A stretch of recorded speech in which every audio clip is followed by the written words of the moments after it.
Good evening, everybody. It is September already, believe it or not, and we are on Wednesday night, which means Ask the Pastor night every week as much as we're able. Wednesday nights, we like to do a little bit of time where you are able to ask questions of me, and I just answer as best I can. I've said it before, my expertise is in the Bible, so I can't answer everything, but if you have some questions specifically about the Bible in particular, or especially about the Bible, glad to answer them. Just about our Christian faith, like to answer those kinds of questions as well.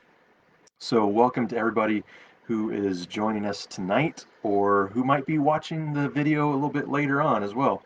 I know people who like to do that also, watch the video after the fact, not watching it live, but get to catch up on what's being asked and answered anyway. So, like always, I like to just start a little watch party here so that other people can tune in as well. That those who are not particularly friends of Faith Lutheran, but are my friends on Facebook, and so I got that going, so other friends can join in. Um, as we get going tonight, I want to just, as a reminder, this is the way the technology works. I am speaking to you, obviously live for me, but it's a little bit delayed for you. So there are several seconds between when I'm actually saying this and when you are seeing and hearing it. And so when it comes time for you to ask questions, which I would love for you to do tonight, like other nights, I watched the comments section on the feed here, and I'm willing to answer questions that you ask, but you kind of have to anticipate a little bit when I might be coming to a little bit of a pause and ask those questions, start typing them in so that as we get to a break in between questions, you're able to um, be able to see those a little bit ahead of what you might expect, but then I can see them and I have a big delay. So um, tonight, I have two specific questions that have been asked of me, and I want to get to those.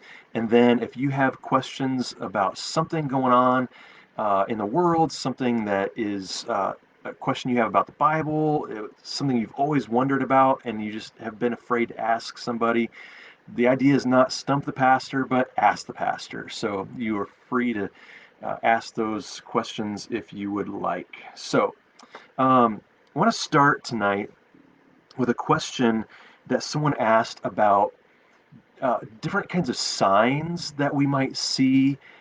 Are they messages from God and that kind of thing?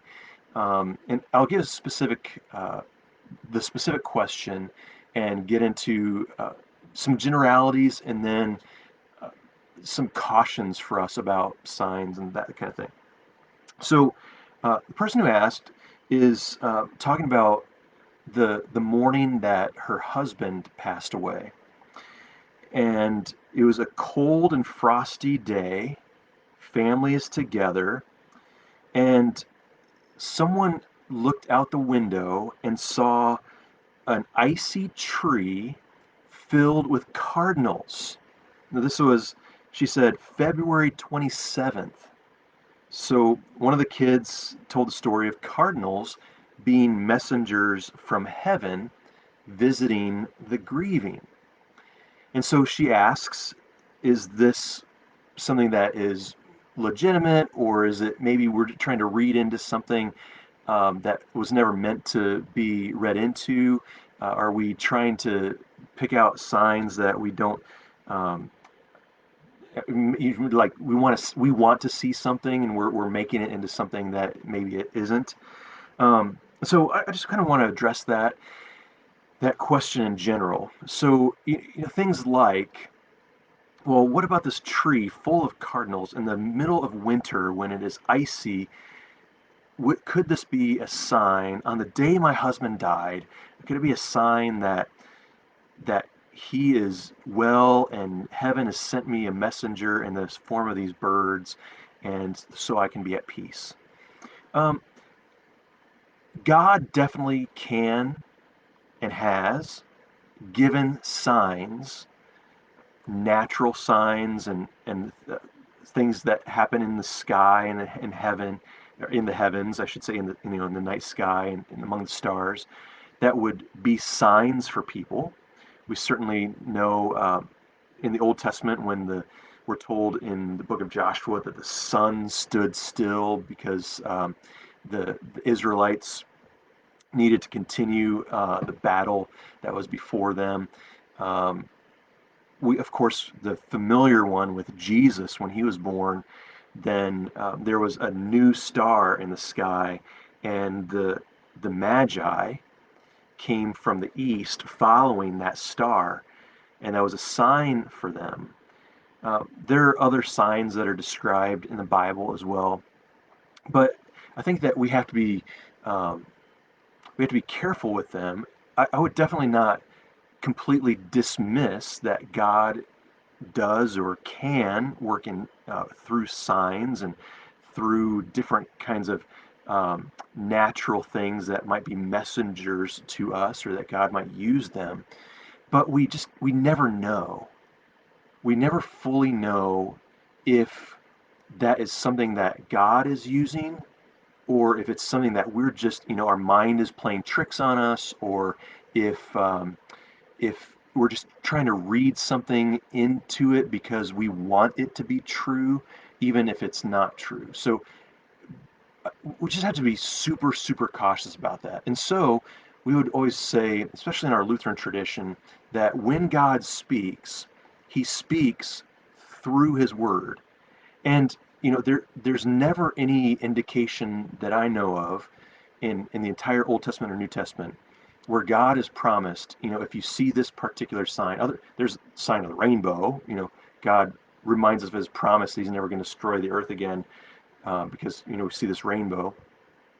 But there's not any kind of indication that, if you see birds or if you see cardinals in particular, that you could believe this sign that someone is sending you a message from heaven or something like that. Again, it's not to completely say God can't do that, but there's just uh, enough uncertainty about it that we would never want to place any kind of hope in that.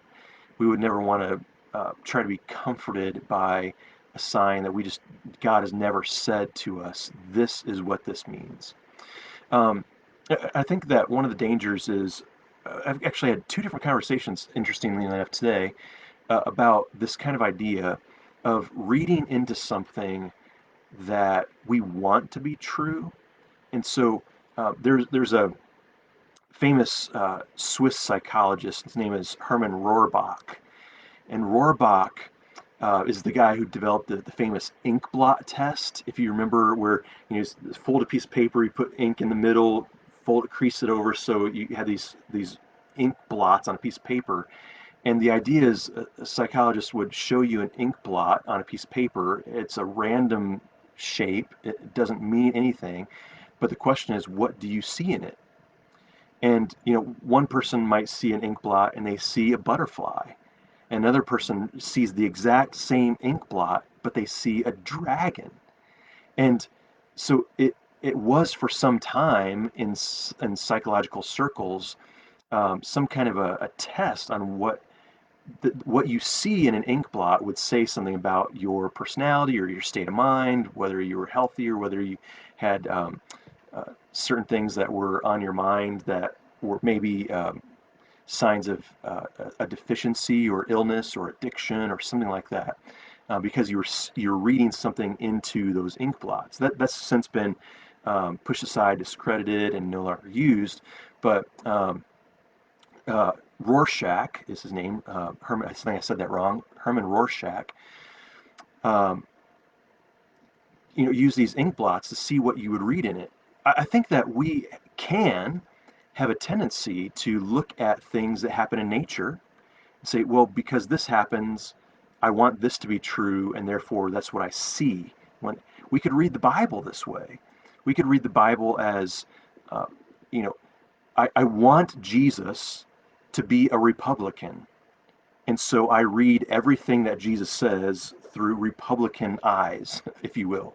I read them through what I want to be true, or I want Jesus to be a socialist, and so I read everything that happens in the Bible, and I see socialism in the Bible. It's like it's a way that we could interpret the scriptures. We have to be super, super careful about that, because we could read into what the words say what we want them to say, rather than explore what God truly is saying and take a step back away from our own desires and our own presuppositions, and read and actually be challenged by what God says that make us think differently. So, um, actually, the question gives an ability to address that kind of thing. That just the caution that I would use in any case like that. Um, you know, I don't know where the idea comes where a group of cardinals would be an indication of a messenger from heaven. I don't know where that idea comes from. It's certainly not biblical. And there's nothing in the Bible that would indicate that. So, maybe someone just, made that up at some point. Sounds good, sounds fun, but I would not put any kind of confidence or, kind of any measure of truth to it. It's just those things happen. You say, "Well, it was a coincidence," or "Wow, God used that to really bring me peace." Okay, but again, you just have to be really careful about that. Um, the timing of things can be, I wouldn't discredit it. Like I said, I'd dismiss it.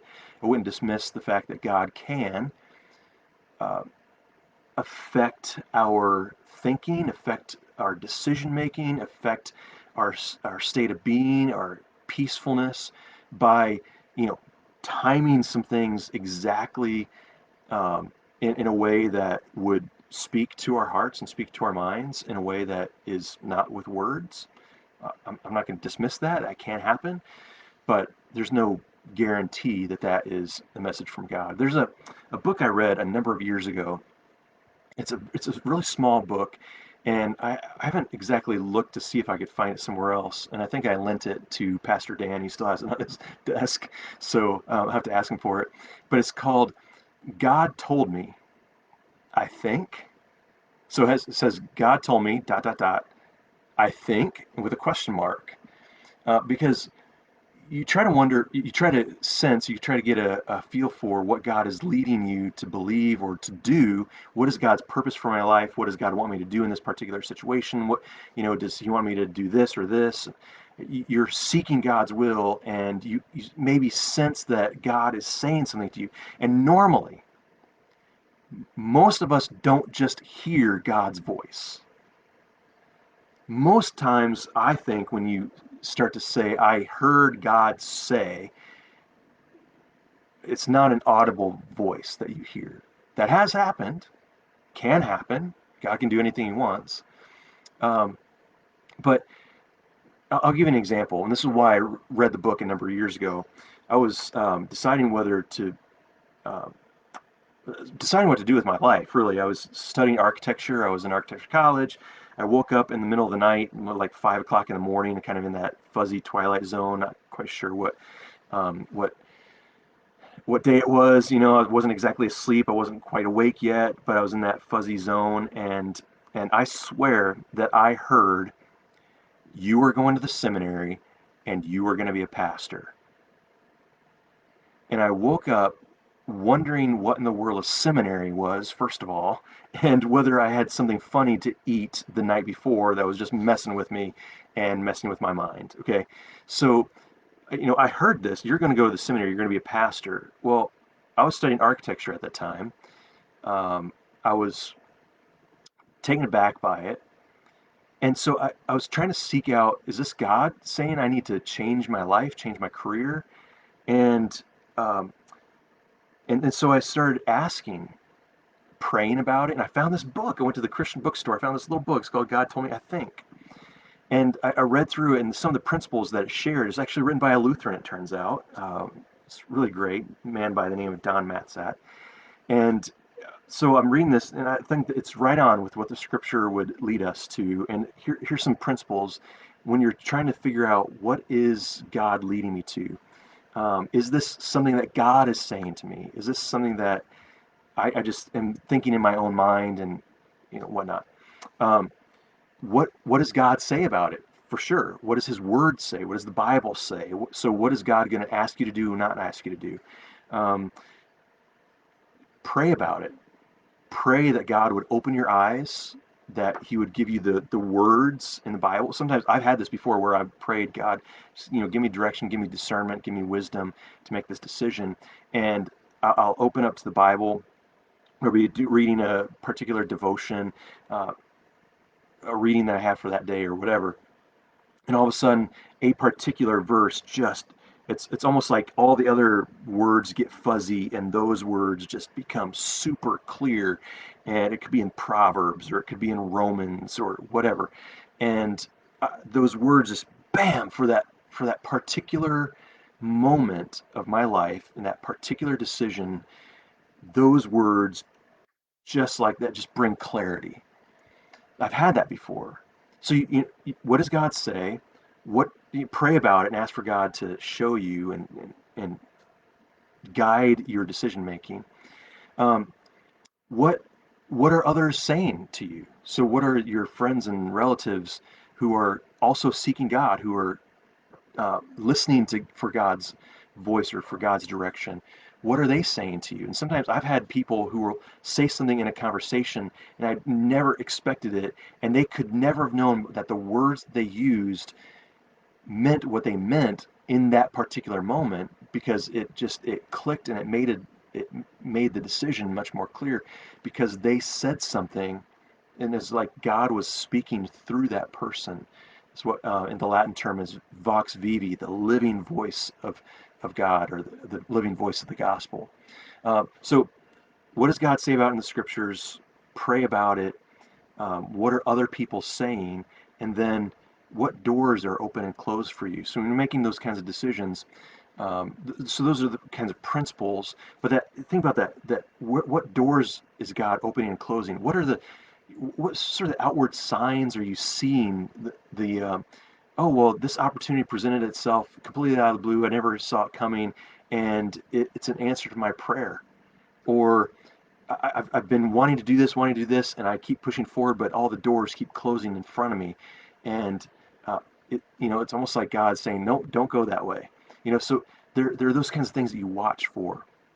Anyway, so this question that came up, it actually came up several weeks ago and never had a chance to get to it, just getting to it tonight. But um, gives us an opportunity not just to talk about that particular question, but some of the generalities of how we look for signs, how we interpret certain things that happen in our lives. What is God saying, direction He gives us, and that kind of thing. So, hopefully, for the one who asked the question, that will and you know who you are. I just don't know if you wanted to give me permission to use your name when asking the question. So um, hopefully that answered the question, and thanks for asking.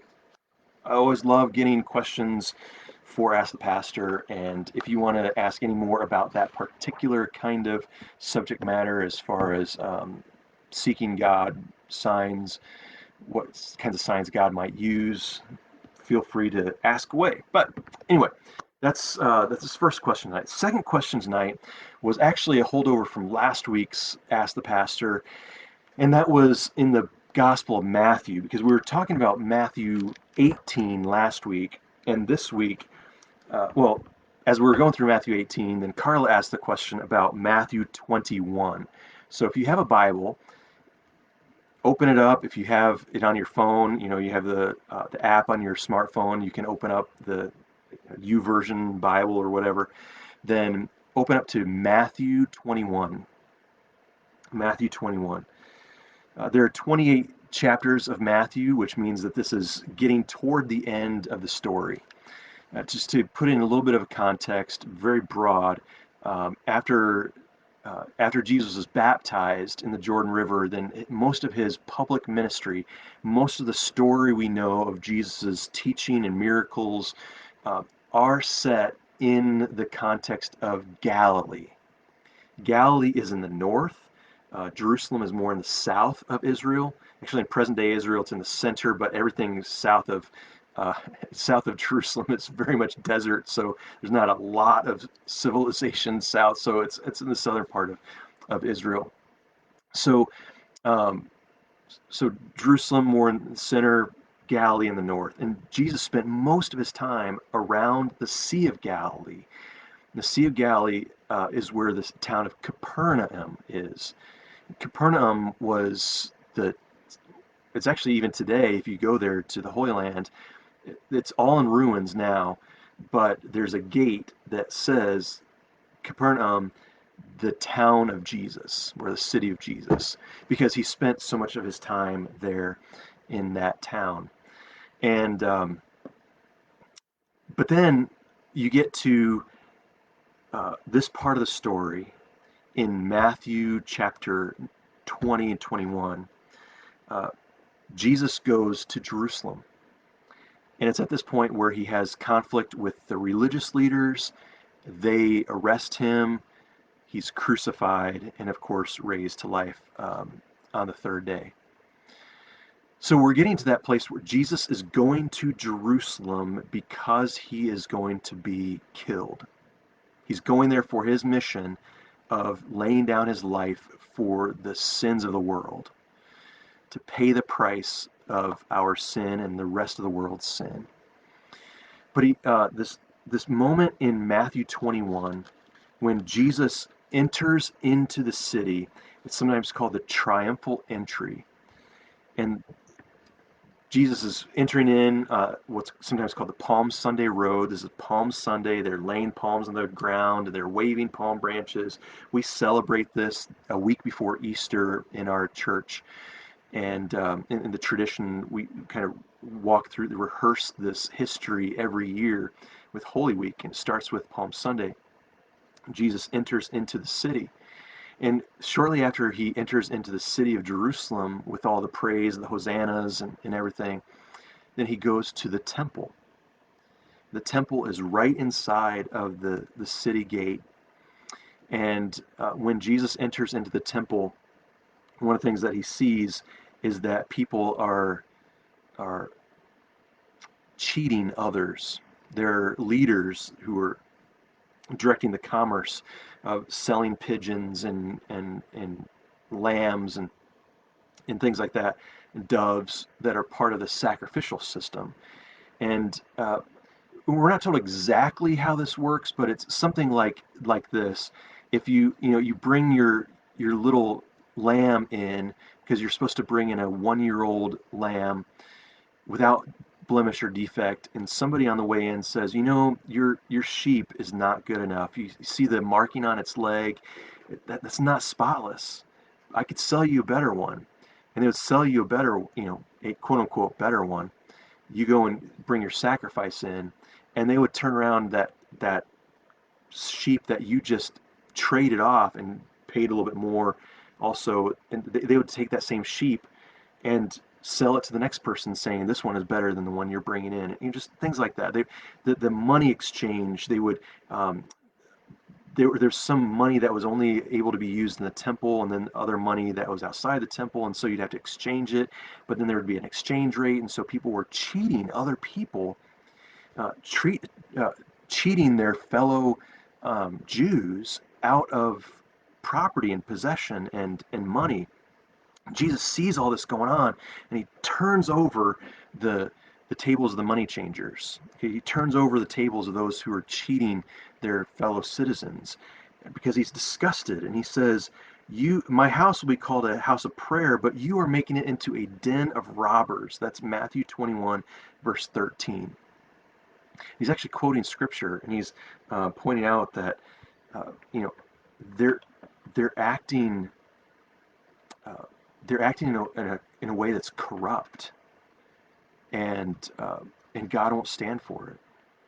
So Jesus, the Son of God, of course, they don't believe that he is that. He has his followers, but those who are cheating and such, they don't believe he's the Son of God. But here's the Son of God who's turning over the tables, and he gets angry. And then it says that in verse 17, he left them and went out of the city to Bethany.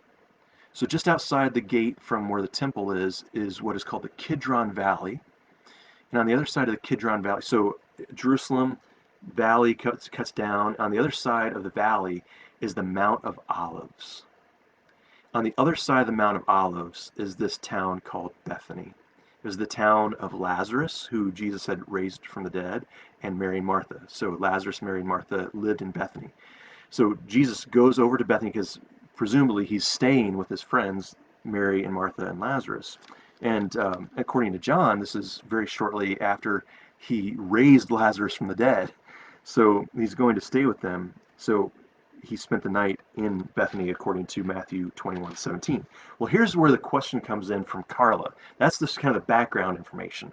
But Carla asked this question, Matthew 21, beginning at verse 18. So 18 and 19. Um, Early in the morning, so the next day after he's turned over the money changers' tables and those who were cheating, the tables of those who were cheating their fellow citizens, early in the morning, as he was on his way back to the city, he was hungry. Seeing a fig tree by the road, Jesus went up to it, but found nothing on it except leaves. Then he said to it, "May you never bear fruit again." Immediately, the tree withered. The tree withered and died because Jesus cursed it. And you're thinking, I thought Jesus was loving and kind. He came to restore all things. He's healing diseases and raising the dead, even. So, isn't this more like Jesus? Why is he cursing this tree?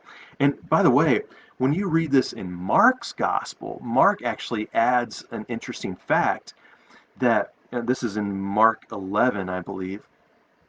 Mark adds the fact that the tree was actually not in season for figs. So there's no reason why Jesus would go to the tree expecting that he would find figs to eat because it wasn't the season for figs. So why would he go to it? So Matthew doesn't give us that piece of it, but what is this supposed to mean? And the disciples even ask him about it. Verse 20, when the disciples saw this, they were amazed. How did the fig tree wither so quickly? And Jesus replied, I tell you the truth, if you have faith and do not doubt, not only can you do what was done to the fig tree, but also you can say to this mountain, go throw yourself into the sea, and it will be done. If you believe, you will receive whatever you ask for in prayer. What? They're asking, how does the fig tree die so quickly? And you're saying you're going to do even greater things. What does this all mean?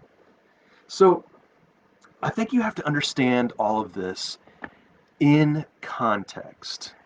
I had a professor in the seminary when I was studying to be a pastor, and he always said, context is king.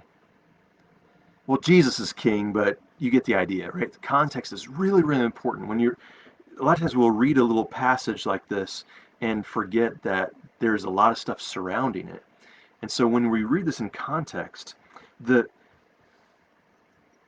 Jesus is doing something with a physical manifestation that is a symbol for a spiritual reality that is going on in Jerusalem in that moment. So, what's going on in Jerusalem in that moment?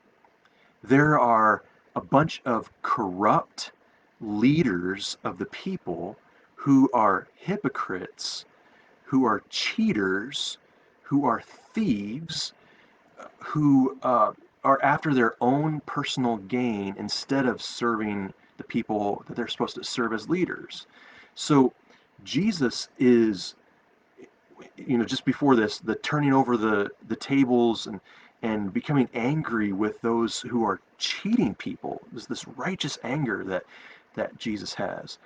Um, there's a spiritual reality about um, about people who are not just sinning. We saw this in Matthew 18, not just sinning, but leading others into sin. And if there's anything that makes God angry, it is that it is leading someone else into sin. Sin is bad enough, but if you lead someone else into it, then, as Jesus says, you might as well have a big millstone. And we're talking about a millstone as big as my table here, which you can't see obviously, but it's as big as this table that my computer's sitting on. You might as well have a millstone tied around your neck and be hurled into the heart of the sea and drowned rather than deal with the consequence of leading somebody into sin. It's that bad. It's that big a deal. Okay, so now there's this spiritual thing going on with the religious leaders, and Jesus actually uses the cursing of the fig tree as an outward manifestation of judgment, as a sign, as a hint, as a warning. Watch out that you aren't cheating, lying, stealing, that you're not corrupt, that you're living you're living your life right instead of in the wrong way, or you will become like this fig tree, and that is judged by God, cursed by God, and wither and die. So don't be that. And Jesus is actually using this fig tree as an example. Well, let's jump to Mark for just a second. Why does Jesus go to the fig tree knowing that it's not in season, expecting that there will be figs, and he curses it anyway? Again, it's a symbol of judgment. So the way I think about it is, um, some people think that I can live my life the way that I want to live my life, all the way up until the end. I'll get my life straight in the end, just before I die and go to Jesus. I'll ask for forgiveness, and then I'll be okay. But right now, I'm just gonna, carpe diem. I'm gonna seize the day. I'm gonna live my life the way I want to. I'm gonna live it up. And I think that I think that Jesus going to the fig tree when it's not even in season is almost like uh, the the parents who go away for a weekend and leave their teenage son to watch over the house, but he has a party, thinking that, well, I'll have everything cleaned up before mom and dad get home. But mom and dad decide that instead of coming home on Sunday evening, they're going to come home on Saturday afternoon when everything is trashed and people are still um, at this party, and everything is raucous, and they show up before they're expected, and the son doesn't have time to get everything in order before mom and dad show up. It's almost like that and Jesus speaks about this before this and after, that you don't know that time or that hour when the Son of God is going to show up.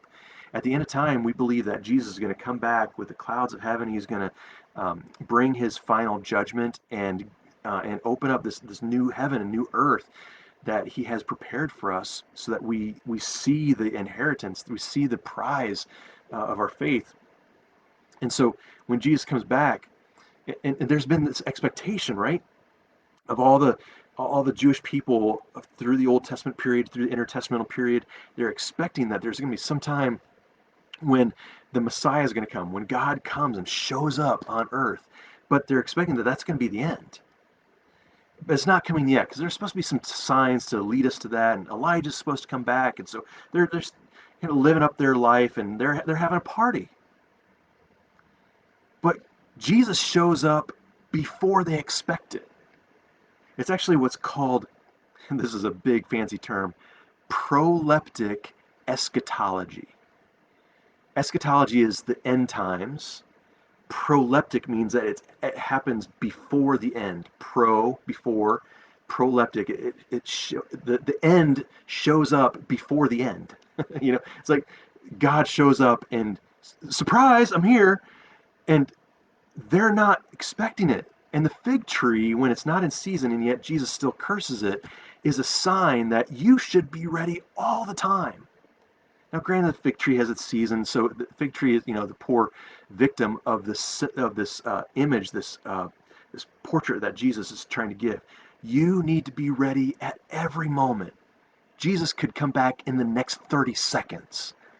He could come back in the next 30 years. He can come back in the next 30,000 years. We have no idea.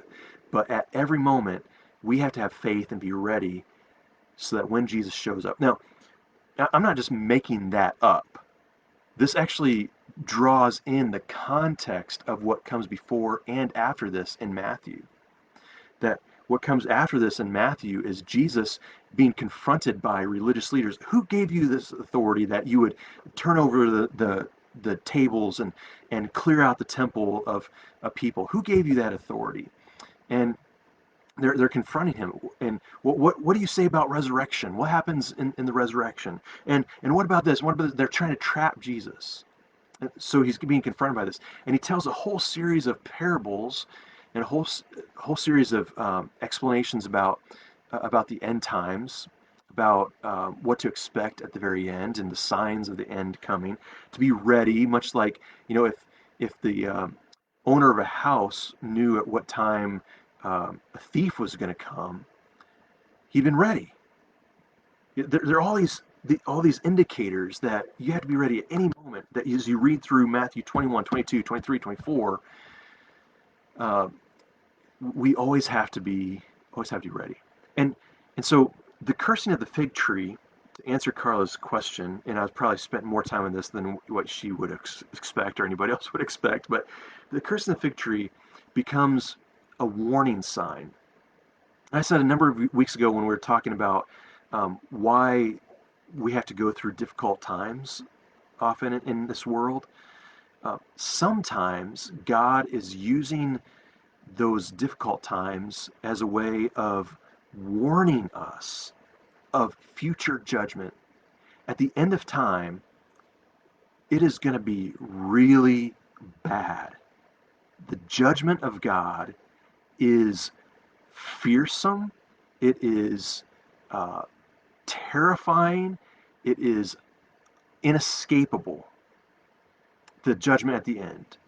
The only way they escape it is in Jesus. When Jesus comes back, if you are not on the side of Jesus, look out. It is going to be awful. And so there's this warning sign beforehand. Don't continue down this road of unbelief. Don't continue down this road of apostasy. Don't continue down this road of evil and destruction and corruption and hypocrisy, whatever. Don't continue down that road because you're walking away from God.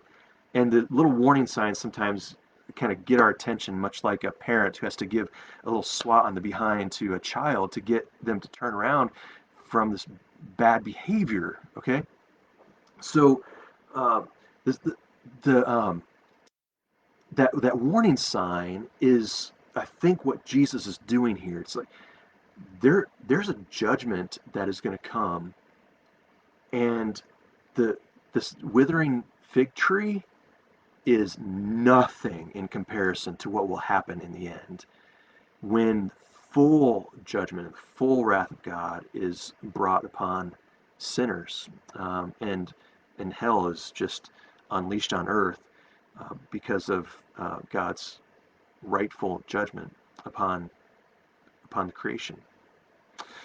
Um, so anyway, Carla, there you go, an explanation about the fig tree withering. Um, a little bit more on that, just in case somebody has some questions they want to continue on with that thought, or if you have other things you'd like to address tonight, great. But to continue on this, one of the things that you see in Matthew's gospel in particular is uh, there's a distinction that is made throughout, a distinction between those who have faith and those who do not have faith. Those who have faith are received into the kingdom of God. the kingdom of heaven, as Matthew says, as Matthew quotes Jesus. Those who do not have faith are left on the outside, or they're thrown out. They are the weeds that are tossed out. They're the wedding the wedding banquet guests who are not properly robed and thrown out in Matthew 22. And there there's all kinds of symbols or all kinds of imagery that Jesus uses throughout the gospel to speak about those who have faith and those who do not have faith. Now, those who you expect would have faith, those who you expect to be inside the kingdom, like the religious people, end up being the ones who are not in faith and are not a part of the kingdom because they are not living a life of faith. They're actually living their own life, a life of hypocrisy. They say they believe and they actually don't. And it's the foreigners, the people on the outside, Roman centurion, the magi, uh, Canaanite woman who comes to Jesus with a daughter who's possessed by a demon and wants desperately for her to be freed from that. And those people who are outsiders, foreigners, are the ones who have faith, and the religious crowd are the ones who don't have faith. And so there's this constant comparison throughout the gospel of those who have faith and are received, and those who do not have faith and are tossed out. This sinners, tax collectors, prostitutes, they're the ones who are received in because they have faith and they believe. And so again here the fig tree becomes a symbol of the one who does not have faith and is judged and withers and immediately withers. And then Jesus goes on when the disciples ask, "Well, what about this fig tree? How did it die so quickly?" And he says, "You'll do more than that if you have faith." Right? It's all about faith. If you have faith and do not doubt, not only can you do this, you'll actually do even greater things. You can say to this mountain, "Go into the heart of the sea," and it'll be done to you because they're done for you. Because whatever you ask in prayer, it'll be given to you. So, see this contrast between those who have faith and those who don't.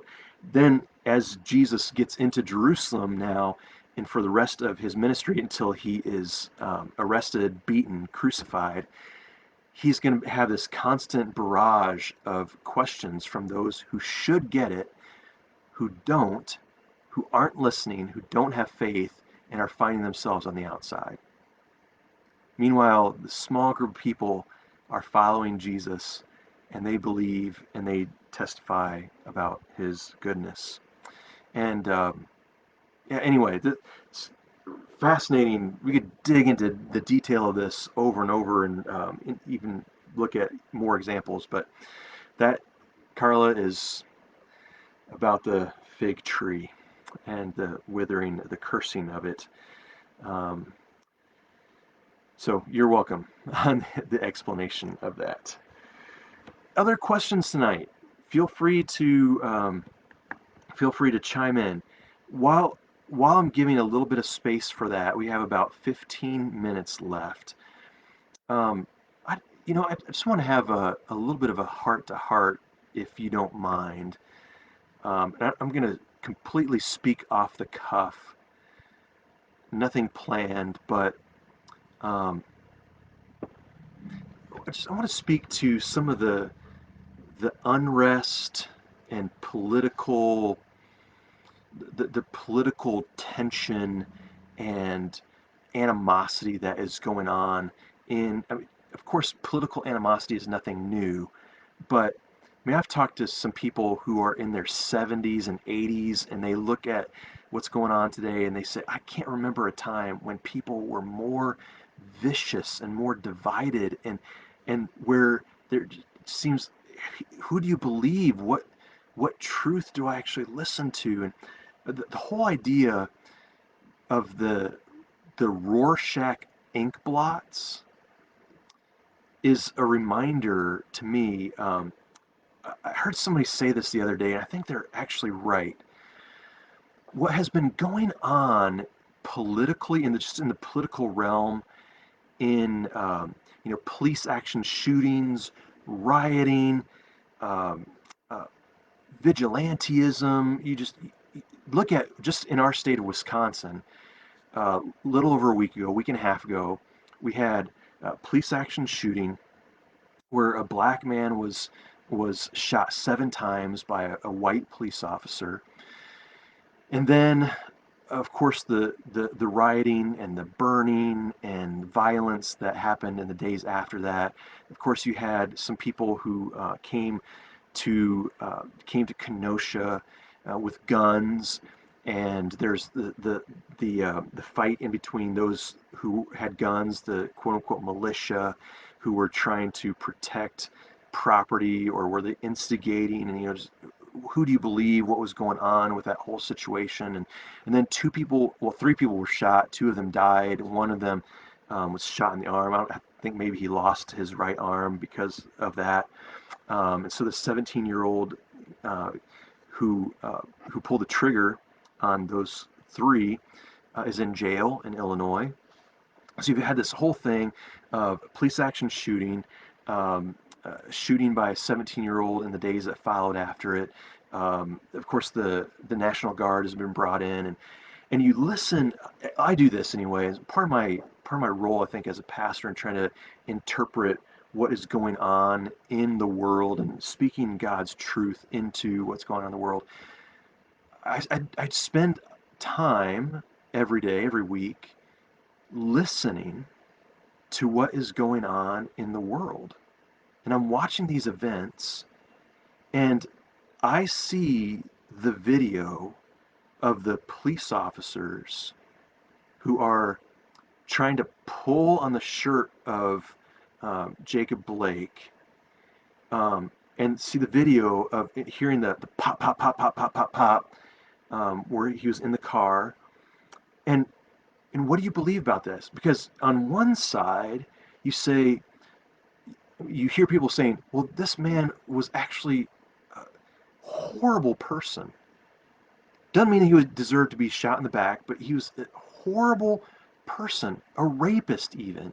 And at the moment when the police arrived, um, he was actually harassing someone who he had a restraining order against him. The police showed up because of that. So you get that side of the story, and then you hear others who are saying, well, no one deserves to be shot in the back. And why would they not use other means to subdue this person rather than shoot him in the back? And so this is a sign that police officers are racist, and that we need to have a wholesale overhaul of the police system, right? The law enforcement system, and we need to defund police and everything. So you get this on both sides, and then this 17-year-old who shot 3 people, killing 2 of them. One side says, well, that's self-defense. Another side says, well, he had no business being there, and he was looking for trouble. He was looking to kill somebody. Well, you see both sides, and you think, what is going on? Well, this whole idea of the Rorschach ink blots, I think, plays into this.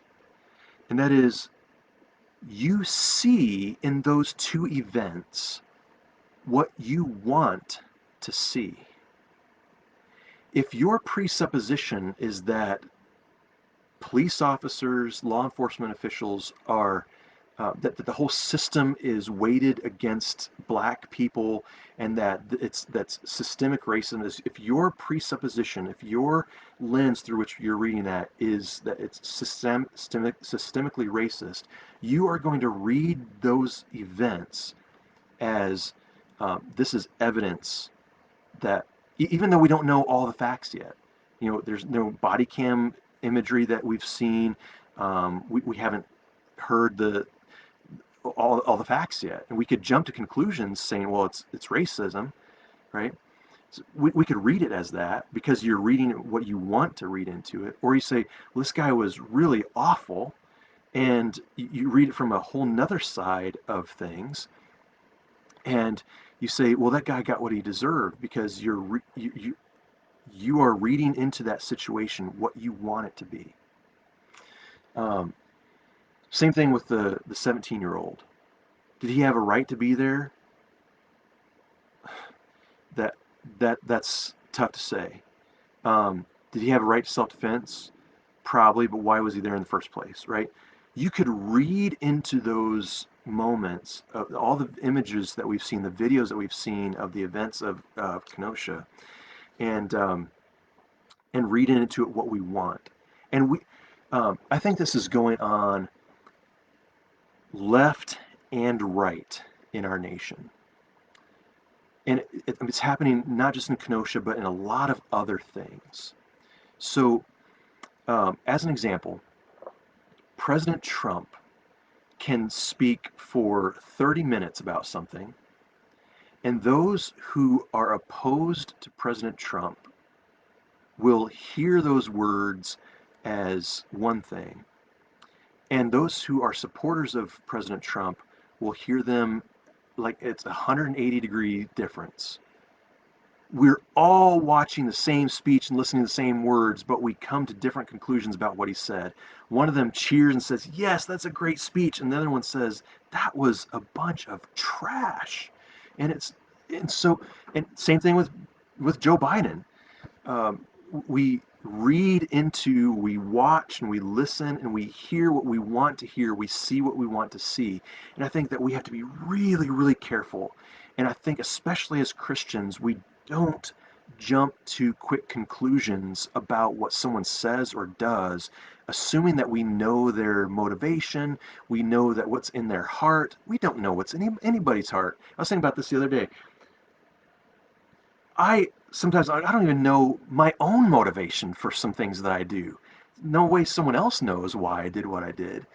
Uh, you don't know what is in the president's heart or in what's in Vice President Biden's uh, former pre- former Vice President Biden's heart. You don't know. We don't jump to conclusions, right? We should spend time listening much more than we do um, aggressively agreeing or disagreeing, and actually spend time assessing and patiently weighing facts, weighing the truth, rather than coming to it with our presuppositions. Um, I think this is true about the police action shooting in Kenosha. I believe this in the violence that ensued afterwards. There's a lot of there's a lot of truth that needs to be uncovered and discovered in as the investigations go forward with that.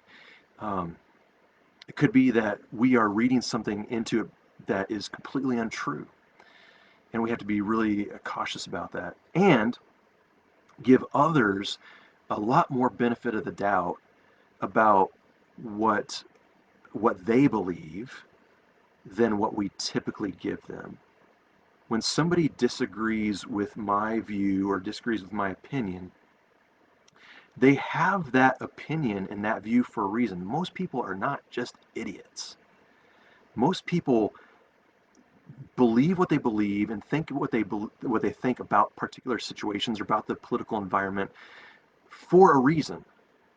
There are 50% of people who support President Trump. There are 50% of the people who completely oppose President Trump. Neither side is completely out of their minds, okay? So we do a lot better, and we're going to spend quite a bit of time actually in this fall at our church, Faith Lutheran in Appleton. We're going to spend some time talking about how we as Christians ought to just look different than others around us who don't have the same faith we do. Um, we should be approaching this in a patient, non-anxious, um, uh, reasoned, respectful, loving, forgiveness, grace-filled way. And you know what? Those people who see it differently than I do, why don't I spend time understanding why they believe that or why they see that particular thing in that ink blot instead of saying that they're out of their minds for thinking that they see that particular thing in the ink blot or in the events that are happening around our nation. Are there some values that we should uphold? Absolutely. Upholding um, life and the sanctity of every single life. whatever race, whatever background, whatever gender, whether unborn or all the way up through death. We should value life. We should value selflessness, not greed, not self-seeking, but selflessness for the sake of others and service to our neighbor. We should value those things.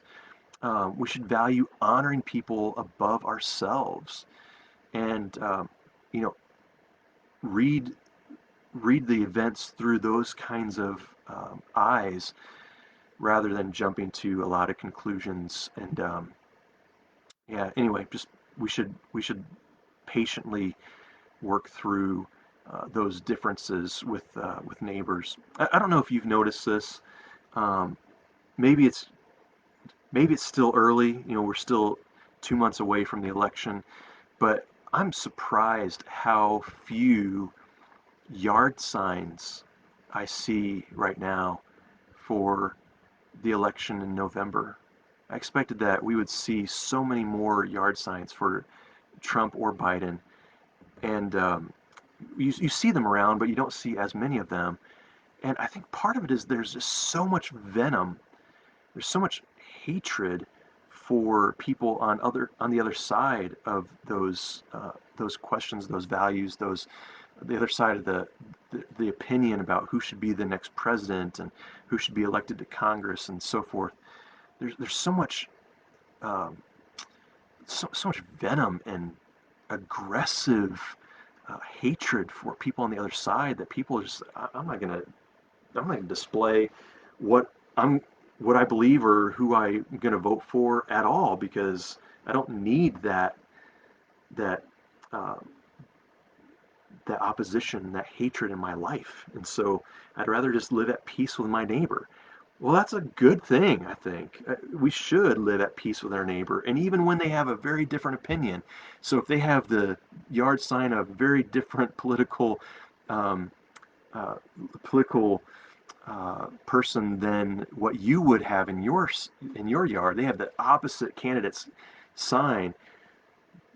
How about understanding each other um, instead of spewing hatred and venom toward your neighbors, serving and loving your neighbor instead. So, off my soapbox, just noticing that that is something that is going on in our world, and just want to encourage, urge, plead with my brothers and sisters in Christ that we would be gentle and kind and loving.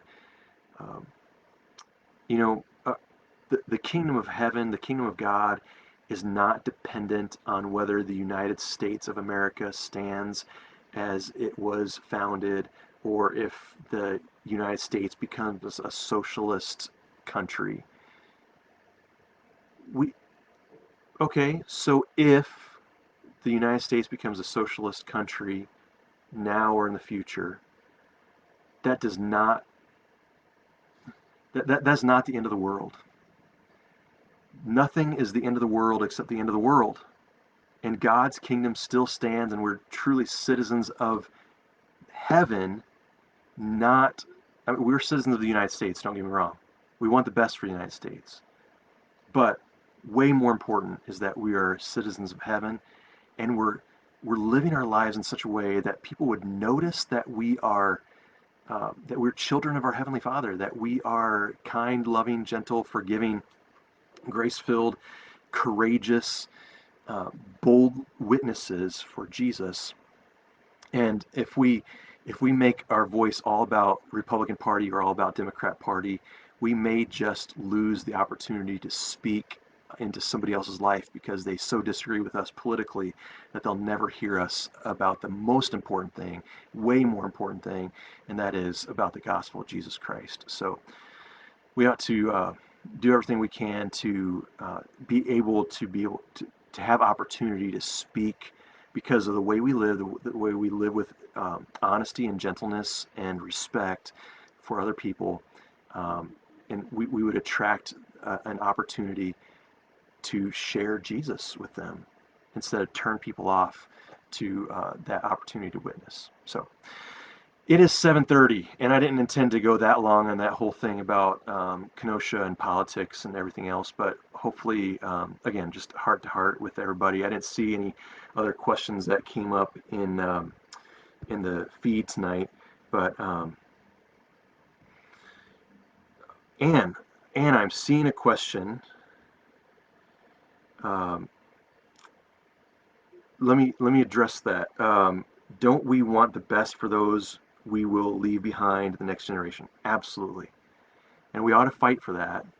But we also ought to understand that those things about, and I assume that you mean in political things, like let's say we want the country to be safe. We believe in law and order. We want it to be, this capitalist system where people are free and free from tyranny. Yeah, we want that. I mean, what we want is a land of freedom. We want to be able to preach the gospel. We want people to be safe, right? Um, Whichever party is going to get us there, we can have disagreement about that. We want the best for, and we should work toward that. But we should work toward that in a loving, gentle, and respectful way. And I would point you to First Peter chapter 3. First Peter chapter 3, Peter talks about this sharing Christ, but doing it with gentleness and respect. Gentleness and respect. That's huge. And I think that when we do that with gentleness and respect, that again, it just opens up the door for the opportunity to um, share Jesus, which is way more important than whether um, the next president is Republican or Democrat, or whether um, the next Supreme Court justice is appointed by a Republican or a Democrat. Um, they're way more important things. Those are key things worldly speaking. They're important for us to, because we believe that this particular party has um, the best route to get us there, to provide a safe, prosperous place for our kids to grow up in, our grandkids to grow up in. Yes, agree, but and we should vote our convictions. We should work and volunteer in those places where we believe that we'll raise up leaders who will support those things in godly ways. Absolutely, we should do that. But again, in a loving, gentle, respectful way. So that is off my soapbox, out of the pulpit. I'm not preaching tonight, but that's just what's on my heart and has been lately, and hope that is a blessing to you. Um, have a great night, everybody. God willing, see you next week. It'll be no, you know what? I take that back. I'm glad I remembered this. I'm gonna have to, if anybody chimed out already, we'll have to send out a message about this. But next week is September 9th, and I am scheduled to teach our ninth grade class in their apologetics. We do several weeks of apologetics, which is how you defend your faith, and I'm teaching that next week. So I will not be here for Ask the Pastor a week from today. So 2 weeks from now, God willing, I'll be back with you, ready for Ask the Pastor on September 16th. So 2 weeks from tonight, see you back for Ask the Pastor. Have a great night, everybody.